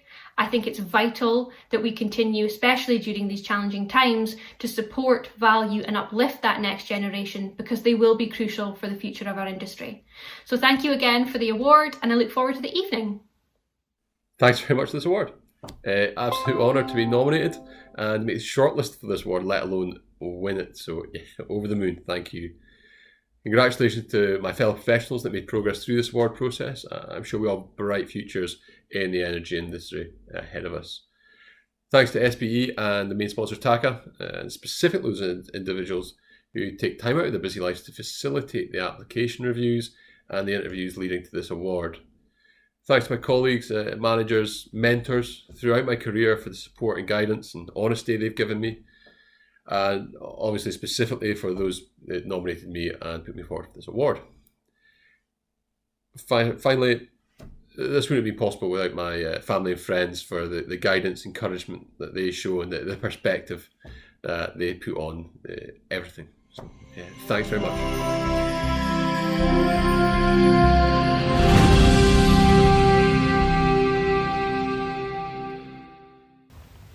The final award this evening is for significant contribution and is sponsored by Oceaneering. To present this award, please welcome Stephen Peat, Regional Manager Europe, North Sea and Africa, Integrity Management and Data Solutions Group at Oceaneering. Thank you, Rachel. The Significant Contribution Award recognises an individual who has made a substantial professional contribution to the offshore energy industry. The winner of this year's award has worked in the oil and gas sector for more than 40 years, the past 20 of those at the helm of her own company. Alongside growing the company to its current position as a total cabling and IT service provider to a global clientele in the offshore marine, commercial, industrial and renewable sector, she is well known for her commitment to championing the impact women make to the energy sector. A role model for women in our industry, she is a much sought after speaker and business mentor. She has been a board member on several government partnerships and associations working towards advancing Scotland's digital capability. In recent years, fueled by a passion for helping innovative young companies develop, she has accepted invitations to take on senior roles with 3 technology-based high-growth companies in the oil and gas and aviation sectors, Blue Gentoo, Omega and GoHawk. She has won a string of awards which recognise her as an entrepreneur, business leader, mentor and advocate of women's contributions to the energy and STEM sectors. In the 2020 New Year's Honours List, she was awarded an OBE for services to business, technology and charity. Tonight's winner of the Offshore Achievement Award for Significant Contribution is Jeanette Forbes, CEO of PCL Group.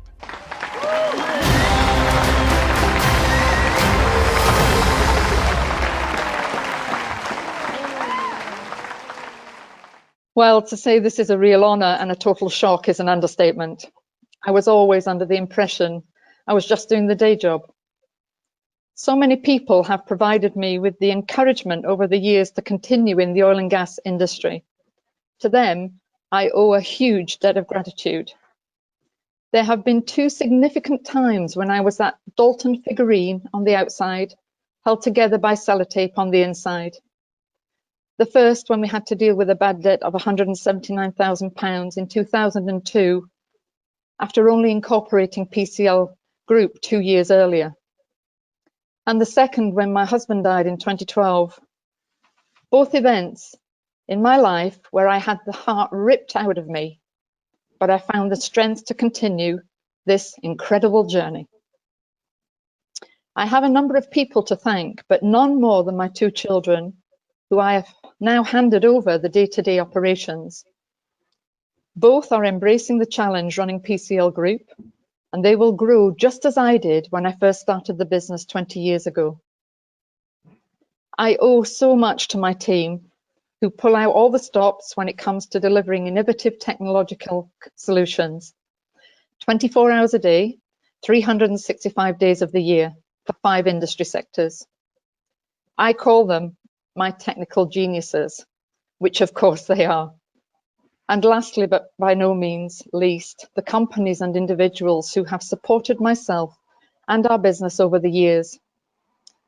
This change has enabled me to focus on some of the amazing net zero transition projects that our industry is working hard to deliver, such as Blue Gen 2's digital gas hydrate solution for shallow, deep and ultra deep water.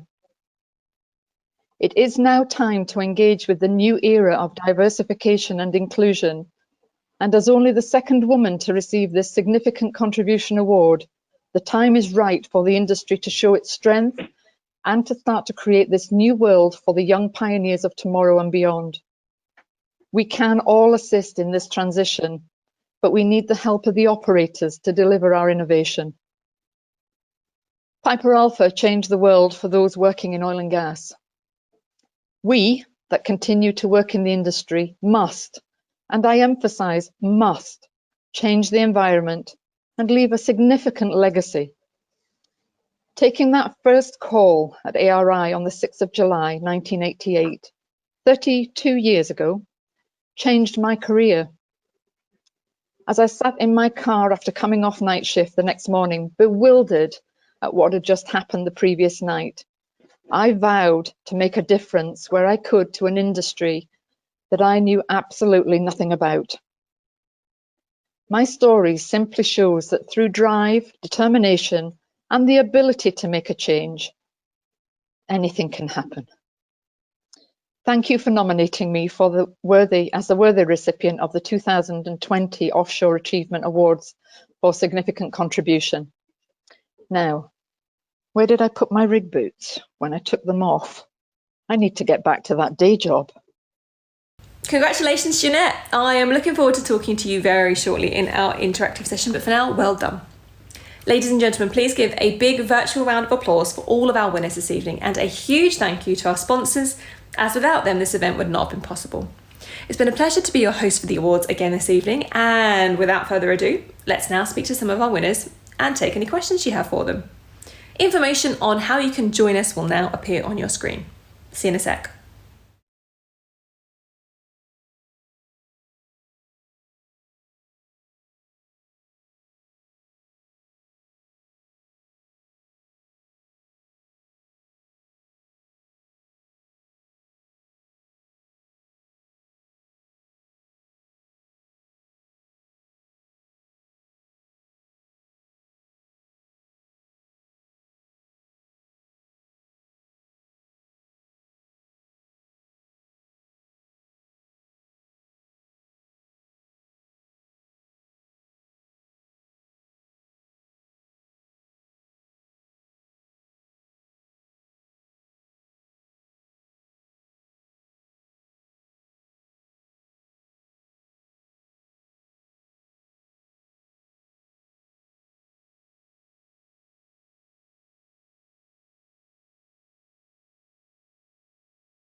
Good evening, all.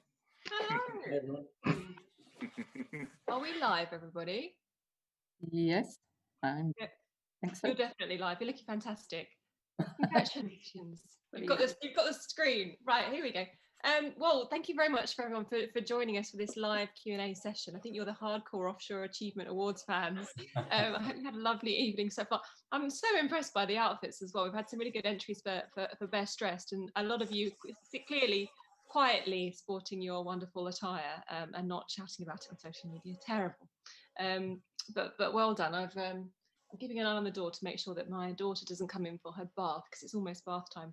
And that certainly adds to this being a completely different Offshore Achievement Awards this year. You're live from my bedroom at the moment. But I hope you've all had a wonderful evening so far. We're going to speak to some guests and some winners over the next half an hour or so. We've had quite a few questions coming in already, but I'm gonna kick off, passing to the chair of OA Organising Committee. I can see there now, Ian. I mean, it was a bit different this year. Easy question for you. What did you make of the award ceremony? So, as you say, completely different from the usual events, but there's a huge amount of effort has gone into trying to make a virtual event work. And having watched the whole thing, I'm delighted. I think it worked pretty well. I'm really, really impressed with the effort that the Mearns and Gill team put in, and all of you at some point spoke. I'll just say thank you. I think it's worked pretty good. I'm proud of it. Well done. And as predicted, we can see a lot of top halves, not too many bottom halves. I got a message from somebody who said the top half was fine and they were wearing their slippers. Don't tell anybody. I'm not in my heels. And just having a look at your bookshelf as well, which is obligatory for every Zoom call. Nothing incriminating there. All carefully offshore, censored.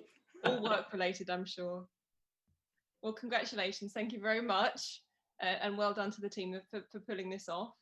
I'm gonna turn now to Stuart McIntosh from TACA, the principal sponsor, because TACA have been the principal sponsor for a number of years now, and obviously this is probably the biggest change that you've seen in terms of the award ceremony. But how has it changed over the years anyway? Hello there, and I'll start off by saying that although I've got my suit on the top half, I am wearing shorts and slippers underneath. Hey! quite happy to admit that. Just too much information, Stuart. Full marks for honesty. And this suit is definitely feeling a little bit tighter since the last time I wore it. No, this is the 9th year that TACA have been the principal sponsor of the Offshore Achievement Awards. And the ongoing success of these awards and the importance of them in highlighting and celebrating outstanding work is key to why we continue to support the Offshore Achievement Awards. And I would like to take the opportunity to congratulate all the nominees and award winners tonight. I think the industry is ever evolving. We're always continuing to adapt to ever-changing challenges. And over the years, we've seen huge advances in HSE, in technology, in hydrocarbon recovery. We've had to deal with oil price volatility. We're managing mature assets. But one thing that's remained constant for me is the strength and depth and breadth of experience that we've got both in our companies, in the supply chain, and individuals. And I think we've seen that in abundance tonight. And moving forward, I think the oil and gas and renewables industries play a huge part in energy transition and our drive towards a low carbon future. And we've also clearly, since March this year, had a huge focus on trying to sustain business continuity through the whole COVID piece. We've kind of been managing the industry from our kitchens, bedrooms, living rooms, and I think we've done a fantastic job throughout the industry, and there's lots and lots of great stories that we've heard over the last few months as to how we overcame all of that. Congratulations. Yeah, I mean, engineering especially is a creative industry, and you've had to be more creative than ever. That's kind of an understatement there. So thank you very much, Stuart. But I mean, enough of the organisers, enough of the sponsors. We're here to celebrate the winners. So I'm turning quickly to Jeanette. You're looking fabulous tonight. Did you manage to find your boots to start with? Your roof boots? I left them in the office tonight. Well, you are definitely a contender for the best dressed. Congratulations, of course. It's quite an emotional speech you gave. What does it mean to you to have won the Significant Contribution Award? I can't actually put it into words. You know, I've had to, since Ian told me that I was nominated for it, I took a step back, because it was like everything else. It kind of takes, you're just doing your job, you know, at the end of the day. And if it's something that you really enjoy and you're passionate about, then you'll continue to do it. And to be honest with you, it took ages for it to sink in. And even now, I don't think it's sunk in. But if I'm being truthful, I have such a lot of inspiring people around me that I look at and I take, you know, I look at them and think to myself, I want to be like you, or one day I want to be able to follow in your footsteps. And I'm hoping that during my time, you know, over the last 20 years of running my own business, other people have looked at me and said, I want to be a bit like her, or I want to be able to do something, because that's really important. It's important that we look over our shoulders and we take these young pioneers through with us and we don't leave them behind, you know, and that's really what I've always wanted to be able to do. Oh, that's very well said, and I'm sure you have for, you know, winning the award. You don't win it for nothing, but modesty, as ever, is definitely a female trait, I think, modesty. But you mentioned you were this only the second woman to have won this award, and I know I've had some questions in certainly about getting more females into STEM. Is that something that you're passionate about as well? Absolutely, absolutely. I bang the drum hard and fast for STEM and more women coming through. Obviously, working in tech and engineering, it comes in hand for me. But yes, it's really important. I could never understand why girls, in particular girls that you know, they get incredibly high grades at school in technology, and then they decide to go and down another sector. And I could never understand, what is it that we're missing? What is it that we can do better in order to engage with these young girls and get them, you know, thinking about this STEM as a subject, that you know, an industry sector that we can get into, and in particular oil and gas.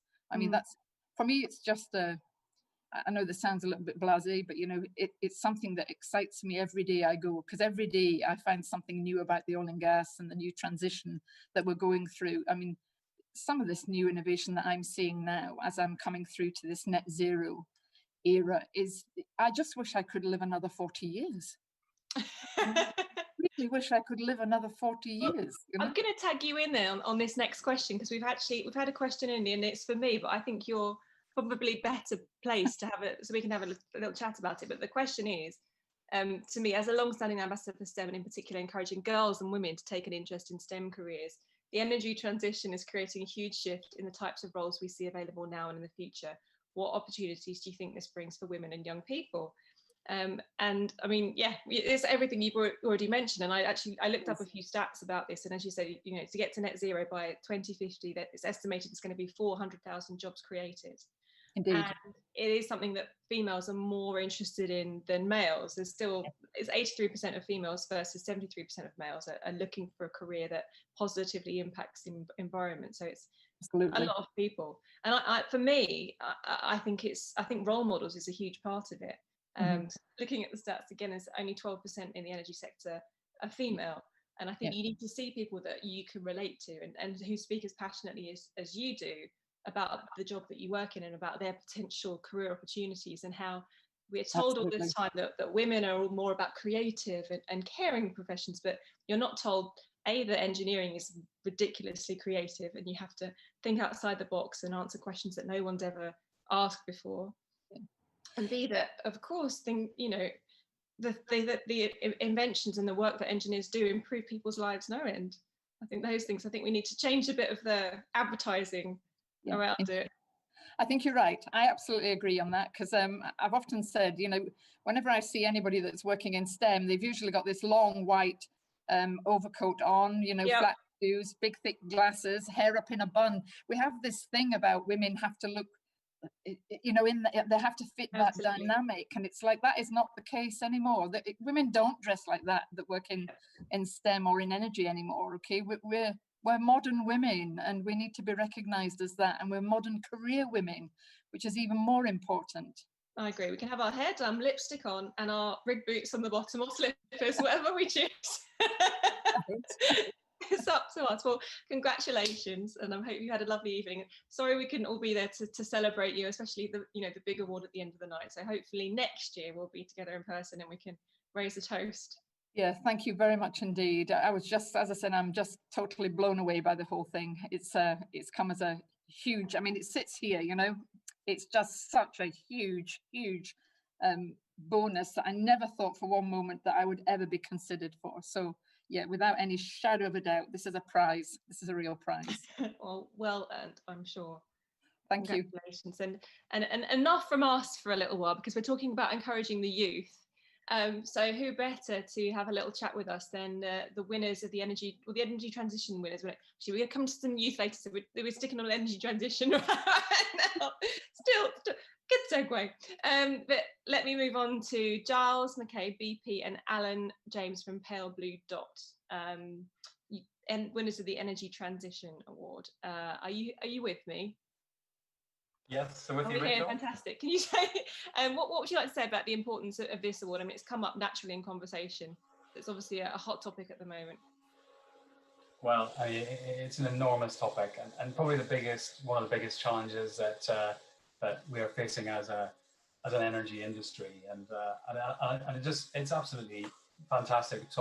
Jeanette talked about the excitement that she feels for the subject, and I really share that. It feels different. It feels like we're on the cusp of a really different era for our industry, and I just find that really, really exciting. And I think our industry can be a really important part of the solution. And I think these awards just showcase some of the things that we're capable of doing and some of the solutions we're capable of bringing to society. So hopefully it inspires more innovation and more action, and we're seen as being part of that solution going forward. I was just asking, if you had to give an elevator pitch to 11 or 13-year-olds to say this is the future, come join our industry, what would you say? Oh wow! Pressure's on a Friday night. Well, my son is just turning 9 this month. So what would I say to Daniel? I mean, I just say that the opportunities are immense. Really the ability to go and try things, to learn fast, and to have the support from your company and from the industry to experiment. I really think that us as an industry, we can provide all that and really provide immensely challenging and exciting careers for young people coming into the industry. Well, hopefully he'll follow in your footsteps. Hopefully. And do forgive me that am I speaking to Giles right now or Alan? Giles. Apologies, Giles. The name has gone and I'm blonde. I'm going to use that as my excuse, even though I shouldn't these days. But there we go. Thank you very much. I will turn to Alan now with the same question. What would you say is the significance of the Energy Transition Award? Well, it's great to see the profile of the energy transition increasing over the past few years, especially in the sector that has a massive contribution to make in the oil and gas sector. And the fact it's reflected in this award, I think, is tremendous. And, it's not just the oil and gas sector, it's all industries and businesses are going to be affected by this. So it's just, it's going to be a growing significance for all of us. Yep, absolutely. And it's something, I mean, companies, everyone's trying to encourage youth to go into this kind of sector, aren't they? Because it's a world problem. Indeed, and one of the contrasts I've noted in the energy transition sector, which is our core business, is the enthusiasm that young professionals and graduates have for the sector, and half of our team is made up of young professionals, and without their energy and passion, that energy and passion drives the business forward. There's no doubt about that. Don't sell yourself short if you might not be eligible for the young professional category. Still very, very good contributions you're making, I'm sure. Well, thank you very much, Giles and Alan. I'm going to move on now to ask a question on emerging technology. Hopefully have Kevin McAllister, Chair of SPE Aberdeen and judging panellist for a number of years. So Kenny, the question is, it's interesting to see some of the early stage innovations in the emerging tech category. How tough is it for the judges to choose a winner from technology with so much potential but still so new? Well, I think that was one of the delights of tonight. You know, it was the first award that we had up there, and you saw that the judging was so close that we had 2 highly commended and 2 winners. And that's a really, really unusual situation to be in. I can't remember us having that kind of thing. And it just tells you how vibrant the innovation is in this industry. People think about it. Certainly the oil and gas part has perhaps been in a twilight industry, but that's not what we're seeing. We're seeing constant innovation, constant new thinking. And just to pick up on what you were talking about with the energy transition, you know, it is the biggest issue in the world at the moment. And, you know, young people can come in and make a massive difference to how we deliver energy and who we deliver it to. And it's just a tremendous time to be part of that. So it was great to see that, you know, people are still investing in the industry, both in their personal time and also in terms of money to make these innovations happen. And I think it's tremendous to have the Emerging Technology Award followed by the Innovation Award. So it's like, here are the great ideas that are starting to show some promise. And then you move on to the Innovation Award, which is things that have been delivered from those emerging technologies. Tremendous start to the evening, I thought. Yeah, and we've seen some fantastic ideas over the years as well as the awards have gone on. I've been lucky enough to be part of them so many times. The thing I'm looking forward to is someone starting as winning the Young Professional Award and ending up with a Significant Contribution Award. So we're on our 34th year, so that must be starting to happen, I think. Shouldn't be too long, but and it's actually a nice segue because I'm going to move on to our young professionals now. So hopefully it won't be them. Hopefully you'll have some before before our young professionals are eligible. I was part of the judging panel of the young professionals, and I've done that. I've been part of that panel for a few years. I've got to say tremendous congratulations to Erin and to Gavin, and also to Pippa, because the team, the nominees were so strong this year. I couldn't actually remember who won. And I was part of it. So it's tremendous. I've only got one thing to ask Gavin. If you could just move slightly to his right and slightly up, we're going to get a great photo. Up, slightly down there. That's it. Got him on the horns. Perfect. Thank you. There we go. Well, I am going to move on to the Young Professional Awards winners. Yeah, incredibly inspiring. As Kenny said, they're incredibly tough award to actually have judged. So let's hear from Erin Ingram from TAC. Are you there, Erin? Yes, hello. Yeah. Well, what's the award, winning the award, meant to you? I mean, to be honest, it's absolutely amazing. If I'm totally honest, it's quite a shock, I think, given the outstanding quality of the other finalists in the Young Professionals category this year. So I'm really proud to be recognised amongst such an inspiring group of people who, you know, have no doubt will continue to do some fantastic work for our industry in the future. And as I said, you know, in the video earlier as well, I'm just so pleased to have this great opportunity to illustrate to the younger generation as well the kind of diverse career opportunities within our industry and really highlight the variety of skill sets that we have in our industry, both now and I'm sure in the future as we kind of continue to expand with the energy transition. And just touching on as well what Jeanette mentioned earlier, I'm really passionate about highlighting that STEM has a huge stretch across both oil and gas industry, but just in general. And for the next generation, that doesn't necessarily have to mean engineering if that's not their passion. It can mean economics, it can mean commercial, it can mean accounting. You know, it could arguably stretch really wide, and I think we really need to highlight to that next generation the variety of opportunities that are out there, because it's quite difficult for them to get into something if they don't know about it. So happy to raise awareness as much as possible. Fantastic. And what was it specifically that drew you into it? Were your friends into science and technology, or? So I think that's why I'm quite passionate about it, because I actually did law at university. Right. So I did law at university. Well, it was law and management, so it was a mix of business and law in there as well. And I didn't have a clue what commercial was when I was at university. Graduated, wasn't necessarily sure what I wanted to do. I then ended up kind of finding out about this opportunity and went for it, and then found out that it's actually such a great fit for myself, my skill set, and where I want to go and what I'm passionate about. But I recognise that I'm quite lucky that I found that fit. So I recognise that there actually might be a huge group of people who are at university now or will graduate in the future that don't know that these roles exist. I'm sure there's many other roles in the industry like that. So I think we as an industry need to make sure that they're aware of, well, you could do this or you could do that, so that they can really set themselves in the right direction and don't kind of limit themselves to one opportunity, because there's so much out there. Well, you're a fantastic ambassador for your sector. Yeah, get out and speak to as many young people as possible. Absolutely. No, I think that's what we all need to do.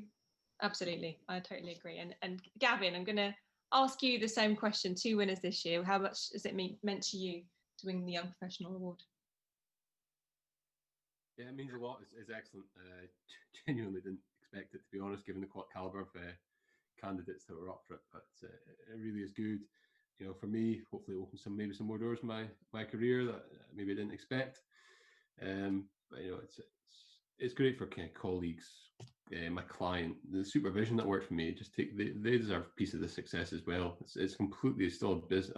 As much as technology plays a huge part, it's still very people focused. We have to be look after the people as best we can and keep them safe. But yeah, I mean, I don't know. For me, it gives an opportunity to maybe go. I've committed to myself. I'm going to go out there. I'm going to offer my services to go into schools, and academia is very important. But for some of us, academia isn't the scenario that we all thrive in.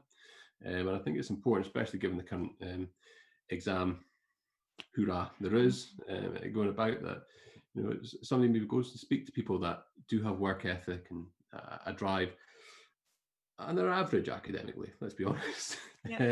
But there's still you can still have a great future and a great career out of the back of it, because a lot of the things I learned academically, I'm now actually falling back on and relying on. You know, it's taking 10 years to get there. So it's excellent. So yeah, that's my it's brilliant. It means a lot, but hopefully it'll mean a little bit to a lot more people than just me. Well, 2 fantastic young ambassadors there, and I'm sure you'll be reeling them all in to come into the sector. Especially, I think what you said is absolutely spot on. People think you have to be a genius to go into the STEM sector, and you have to follow a certain path, and you have to be Albert Einstein. And actually, we need as many people as possible. All you need to be is enthusiastic, and there's some opportunities out there for you. Yeah. Well, congratulations to both of you. And like you say, it's a people-based industry. So hopefully, again, next year we'll be together so we can raise a toast and celebrate your achievements in different surroundings. Probably not with shorts and slippers on, possibly. I've got a question now for Clara Altabel from Serica. Serica's a very new entrant and just won the Great Large Company Award. So how much does it mean to a company like Serica? Oh, hi, Rachel. Yeah, it's massive to us. We are absolutely over the moon. 2 years ago, we were 5 people. And now we've qualified in a great large company. So it's, wow. It just means the world. It means that, you know, not only have we managed to take over a producing oil and gas facility.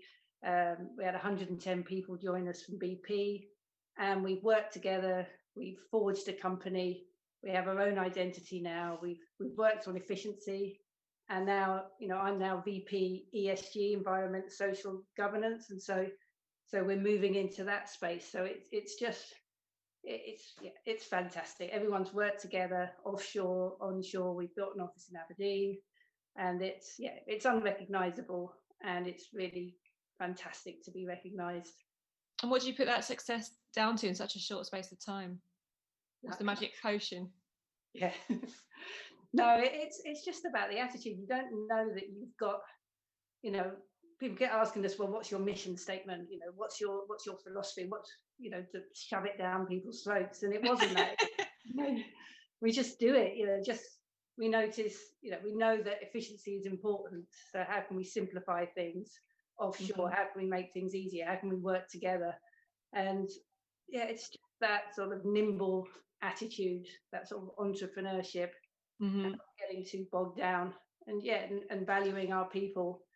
And now we're sort of small enough and focused enough to identify what we need to do. But it shows that we didn't double. We were unrecognizable from where we were, and we want to get bigger, and we want to build on that success. And so thank you SPE, thank you to the voting panel. We're really chuffed. We had a Teams meeting, and the Offshore guys were there in the conference room, so they're over the moon as well, so to be recognized. So brilliant, thank you. Congratulations. Lovely. Well, I'm just going to move on now to announce the best dressed. Unfortunately, I don't think it's any of us here, but we'll say a well done. We've got 2 best dressed winners. Firstly, Mark Brooks and his partner, all the way in Wales. I think it was noted it was particularly not sunny Wales tonight. They've joined us on watching on the OAA YouTube, and also locally Tracy Clark. I think Tracy was in a beautiful pink number, and definitely we could see that she was wearing a bottom half, so I think for that alone she deserves an award. And hopefully she might be with us actually now. Are you there, Tracy? Hi, here. There we the best dress. We haven't got your camera. Is it the end of the night? Has it been whipped off by now? Oh, yeah, we don't have a camera, sorry. That's okay. Well, I'll just have to describe it for everyone else. You can go on Twitter and you can do #OAA best dressed, but it was a beautiful fuchsia number that made you our worthy winner this evening. Have you had a nice evening? Yeah, it's been lovely. Thank you very much. Dinner for 6 of you all celebrating together? Yes, yeah. We're delighted to have won the Great Small Company Award as well. Oh, fantastic. So it was a brilliant night all round. Then which award means more to you, the Great Small Company or Great Small Company? Yeah, we're absolutely delighted. That slightly pips the best dressed. Yeah. Well, you don't have to choose, you have won both, so congratulations. And I guess now is the time in the evening where I'd normally say, go off, enjoy the bar and enjoy the band, but as I say, hopefully we'll be together next year for all of the usual amazing food, company, drinks, dance moves, and for now, if you go and do the same, go raid your liquor cabinets and have some fun. I'll release you back into your private notes. Congratulations to all the nominees. Congratulations, everyone. Thanks, Rachel, thank you so here much we for are. joining us. At a last splash of the fuchsia. Well, thanks everyone. Have a lovely evening. Thank you. Good night. Bye. Bye. Cheers. Bye. Bye. Thank you. Bye.